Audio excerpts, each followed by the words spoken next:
Anytime we do a projectile motion problem, there are two types of motion we need to consider: the horizontal motion of an object and the vertical motion of an object.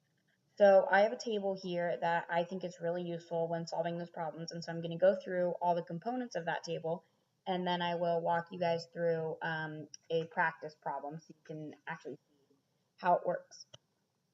So when we have our horizontal motion, I'm going to refer to our horizontal motion as x, and later on we will refer to vertical motion as y. When we're doing horizontal motion, that's that back and forth, that left to right motion. And this maintains a constant velocity. We don't use acceleration for these formulas. We're looking at just the constant velocity, the motion, the horizontal motion of an object. So there's two things that we consider. The first is our velocity. So we're going to write a v, and I'm going to call it vx because it's for horizontal. We have our velocity, which is speed with the direction, so it's really speed. And we have our distance. I'm going to say x for that. Now, we know when we're trying to find the distance you've traveled, you can typically when you're trying to find the velocity, the speed at which you're traveling, to calculate that, we can do distance over time. So that is the horizontal side of this table. When we're doing projectile motion and we're solving for the horizontal motion of an object, these are the factors we're looking at. When we consider the vertical motion of an object, or that up and down motion, this is accelerated motion, right? Because the force of gravity is what causes your acceleration, whether you're decelerating as you move away from the earth and gravity's trying to pull you back down, or you're accelerating as the earth pulls you towards the ground faster and faster. So when we're doing vertical motion, the first thing we need to consider, and so because gravity is accelerated, it's going to cause that accelerated motion, we're going to use formulas with acceleration on this side. So your vertical motion, you are going to use things that include acceleration. So the first thing we want to look at is velocity. So we have our initial velocity. I'm going to write v with a little I, and this is for vertical, so I'm going to put the y. We have our final velocity, so we have vf. We have our distance still. Distance is going to help us with some of this.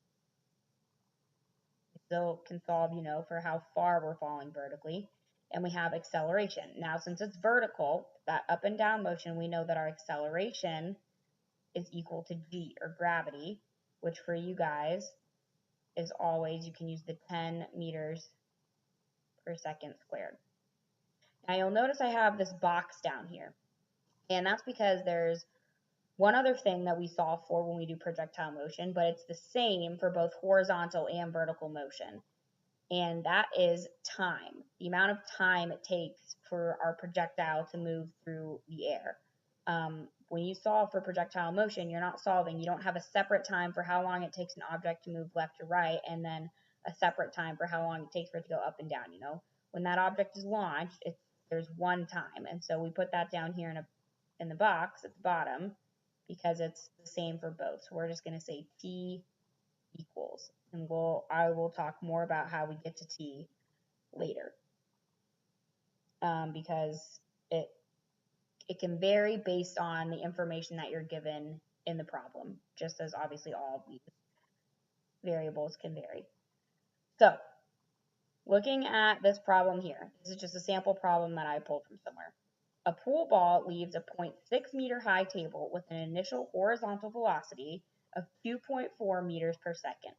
Predict the time required for the pool ball to fall to the ground and the horizontal distance between the table's edge and the ball's landing location.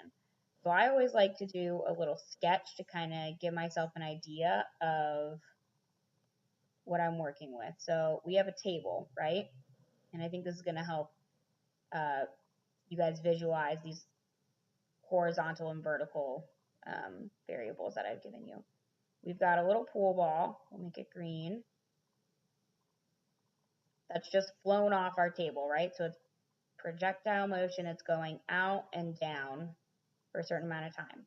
And so there's two variables we're looking at, right? We need to solve for our vertical motion. So how long it's taking to do that downward stuff.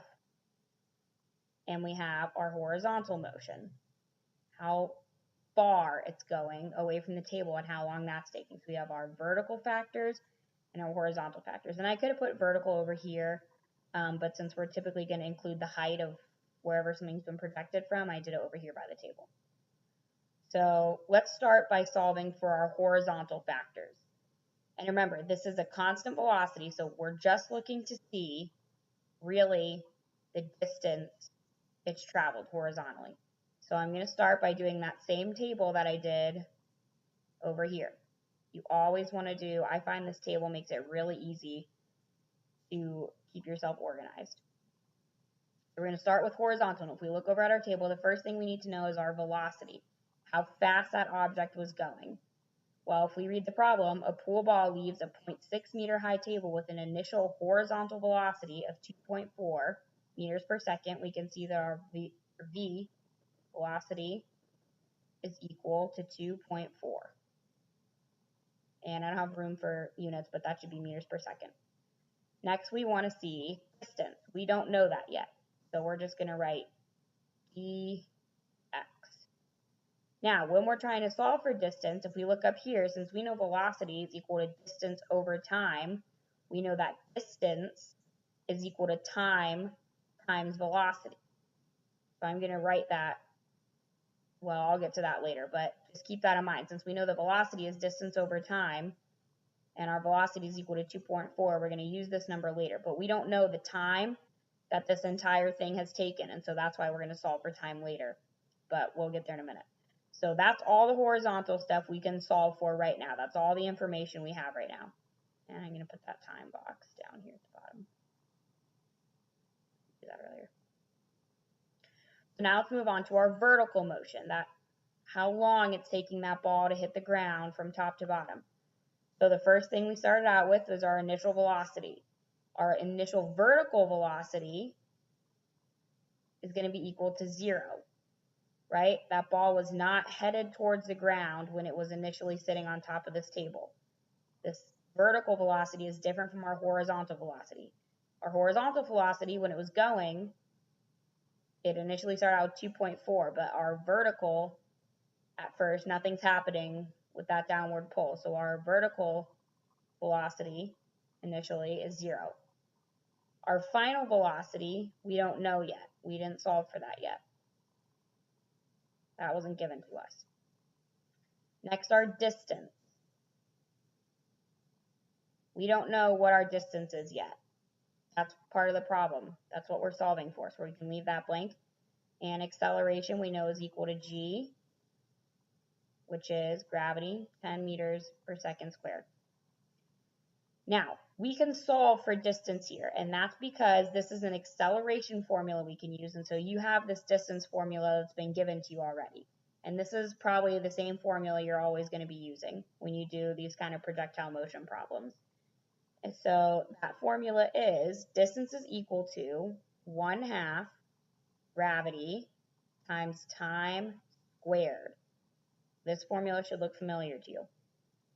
So let's plug in what we know. Well, we don't know distance, but we do know our gravity is, or I'm sorry, we do know distance, right? I should have said that earlier. Our distance is 0.6 meters, right? Because our table is 0.6 meters high, so we know it has to fall from 0.6 meters down to the floor. So our distance here is 0.6. I apologize, I should have noted that earlier. So we're going to say that 0.6 is equal to 1/2. Our gravity is 10. And we don't have time yet, but that's what we're going to solve for. We can say 0.6 is equal to 1/2 times 10 is 5 times t squared. So now we need to get the t squared by itself, so we're going to divide both sides by 5. And so I need to do that math. 0.6 divided by 5 is equal to 0.12. So now we have 0.12 is equal to t squared. And now we're going to take the square root. So the square root of t squared, the square root of 0.12 equal to, since t is squared, it's just going to give us t. And the square root of 0.12 is 0.35. So we've got our time is 0.35 seconds.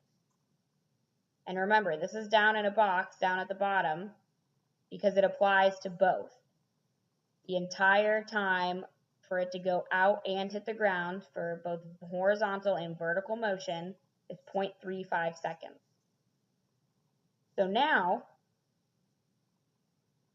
we've answered the first half of this question. Predict the time required for the pool ball to fall to the ground. We've done that. We solved for time, and we know that time is equal to 0.35. I'm going to put our answer in a nice bright blue. So one of the things we need to solve for was t was equal to 0.35 seconds. These are our answers up here. Now we still need to solve for the horizontal distance between the table's edge and the ball's landing location. But we can do this now because if we go back to our horizontal side, we have our velocity, but we still need to get distance. But we know that since velocity is equal to distance over time, now that we have our time of 0.35, to solve for dx, and let me note that this was dy that we were using, we can say that dx, what we're solving for, is equal to, and remember, how would we get dx by itself over here? We would multiply both sides by time. So our horizontal distance is going to be velocity times time. Now we just plug in our numbers. Our velocity we know was 2.4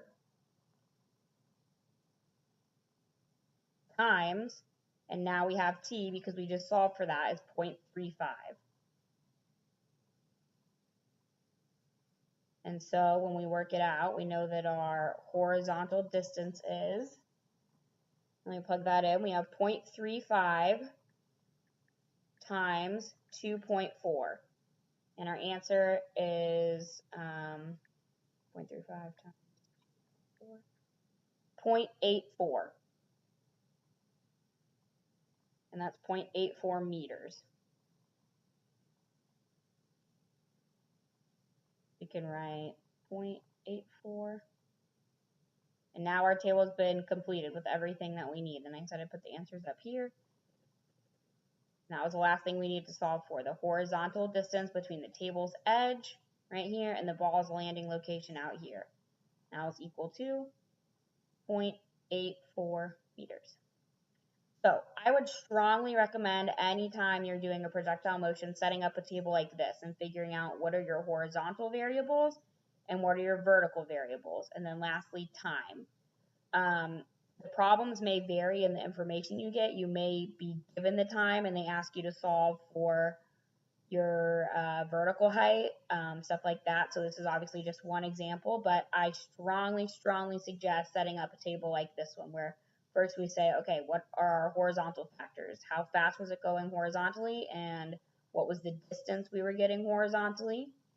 And then vertically, what were our velocities? You're typically going to start at 0 for the most part, but trickier problems will give you a different initial velocity. Sometimes the problem may ask you to figure out how fast it was falling when it hit the ground. You need to know your vertical distance and your acceleration because vertical motion does not have a constant velocity because of the force of gravity. So you're always going to use those formulas with acceleration for vertical. And when you do horizontal, you're going to be using equations without acceleration.